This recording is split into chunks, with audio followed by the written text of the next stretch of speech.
Hello again.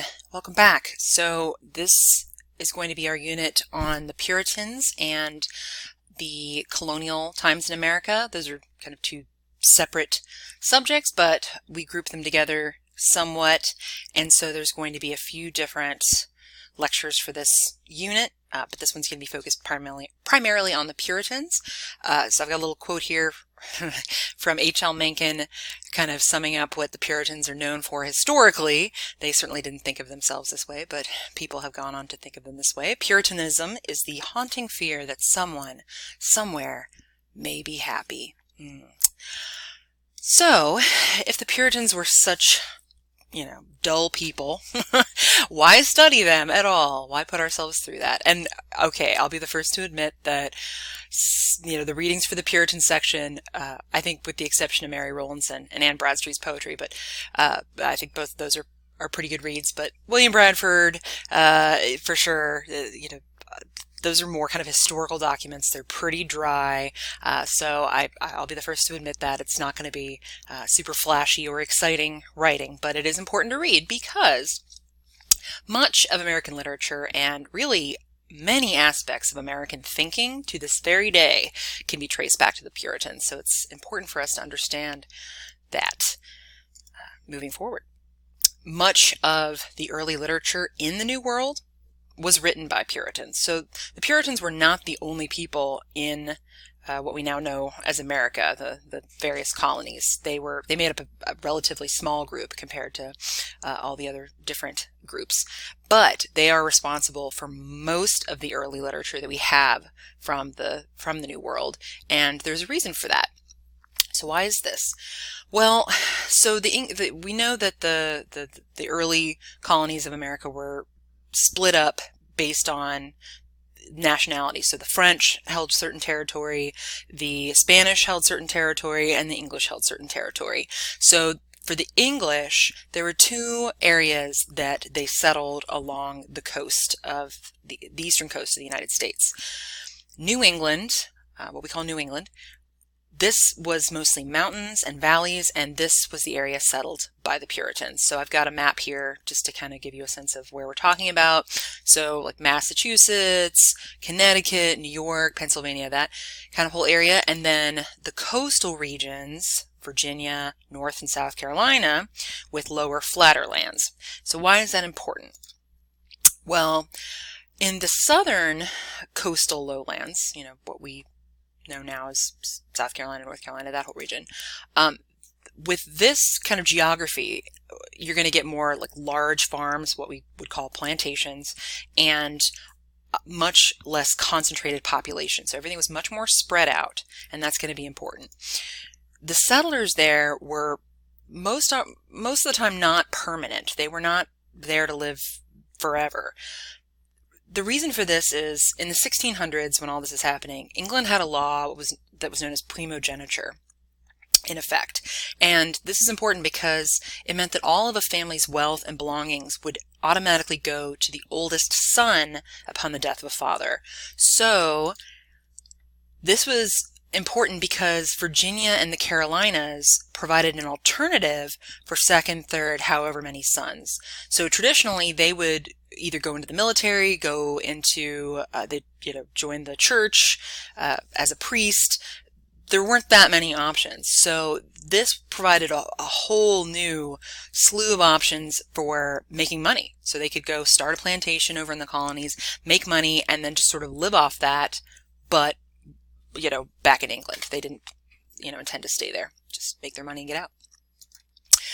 New England, on the other hand, different story. So this geography lent itself better to small towns and farms. So because of the kind of mountainous territory, you're going to get concentrations of people together because there's just not as much usable land to settle on. So everybody's kind of lumped together more. What that means is, when it comes to literature, if nobody's there to read it, then it's not going to take hold. So there's just no one to write for. So because there's more, community, there's more literature being produced and disseminated and read. The Puritans settled in New England to escape religious persecution, and we're going to talk quite a bit about that in this lecture, what exactly they were running from and what their own beliefs were, because they went to the New World to practice their own religion freely. That's what they're mainly known for. There's some other reasons too that we'll talk about.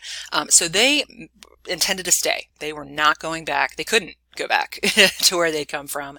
This was forever. So they needed to establish permanent homes in this vastly new place, totally unfamiliar territory. And so that means that they needed to set about intentionally developing a culture among themselves. And they understood that literature was one means of doing that. And, you know, when we think about the Puritans and all the things that they forbid, that's kind of what they're known for. One thing that they were actually quite progressive about was literacy. The Puritans believed literacy was key to living a truly religious life, and so it was encouraged among its members. So they had a very high literacy rate. So why did they leave? What were they running from? A few things. Again, one of the main ones, religious persecution, and we'll talk more about that. Also, massive social upheaval happening in Europe at the time, and economic problems. So all of those three things combined to really make the situation untenable for them. And you have to think the risk that they're taking in getting in this boat and going across the ocean, which would take like 6 weeks and be a pretty dangerous journey, with a high potential for dying on the way there from disease or something else, because they weren't the only ones who were on the boat, and we'll talk more about that too. And there were all kinds of things that happened on their trip that caused problems. So they're taking a massive risk. They're going to a place that it's totally unfamiliar to them in just about every way. I mean, they might as well be going to the moon. They might as well be going to Mars, really. So, I mean, it's actually even maybe more risky than that in some ways. So it would have to really take a lot to force their hand like that. So we'll talk more about those reasons. Okay, religious motivations. So there's quite a bit of background, quite a bit of context that needs to be understood to get a sense of why the Puritans felt they needed to completely start over in a new colony. Also, a lot of this stuff is going to help you better understand later on when the founding fathers are trying to establish the nation and like what the values are going to be in the Constitution and all that, why they would be so reluctant to allow for an official religion by the state. Because before 1517, pretty much everyone, with some very minor exceptions, would have been Catholic. Okay, and then in 1517 we get the start of the Reformation by Martin Luther, who's known for nailing the 95 Theses on the door of the Wittenberg Cathedral, basically making his grievances known in a very public way, and thus kicking off the Reformation. So, what was the Reformation looking to do? So this is where we get the name the Protestants, because they're protesting. They're protesting the current situation in the Catholic Church. What do they want? Well, they wanted less ritual. Catholicism is known for being a pretty ritual-heavy kind of religion, and they felt that was really getting in the way of the true meaning of what the religion should be, and they did not want Catholic Mass, which is basically a Catholic sermon, no more Latin. So up to this point, it was standard procedure for the priest to hold Mass, and the entire thing would be in a language that no one there but him could read or understand. So he might as well have been just speaking gibberish to them, but they were still compelled to go anyway, even though they had no idea what was being said, and they couldn't read the Bible for themselves or understand the sermon. So that just made no sense to the reformers. They also wanted fewer mediating structures between the average person and God. So in the Catholic Church, it's believed that in order to have a direct audience with the Lord Almighty, you have to go through an ordained figure, such as a priest. So for instance, in making confession, you can't just do that on your own. You have to go through a priest, and the priest will then help absolve you of your sins, tell you what to do to absolve yourself. They also would take something called indulgences, which is if you had done something really bad that you were feeling guilty about and you wanted to be absolved of, you could pay the priest to do a little extra praying on your behalf in the hopes that God would forgive you. So the reformers really did not like that. They wanted the average person to have access to the Holy Bible, again, in English, not Latin. Like, it was pretty much forbidden for the average person to have a copy. It was very rare, and it was highly discouraged for a person to have a copy of the Bible in their own personal possession, because it was the text itself was considered too holy, too sacred for their sort of peasant hands to touch, and that's only the priests could handle it. But the reformers, again, they believed that every person who is truly a Christian should be able to read the Word of God in the Bible in their own language and be able to discuss it openly without fear of being called a heretic. They believed in this idea of Christianity being a priesthood, not of special elite ordained men, but of really anybody who believes in the fundamental aspects of Christianity, and that anyone could be part of that priesthood. So, there's the King of England, Henry VIII. So when all this is happening, what did he do? Well, he sided with the Catholics, because that was sort of the status quo.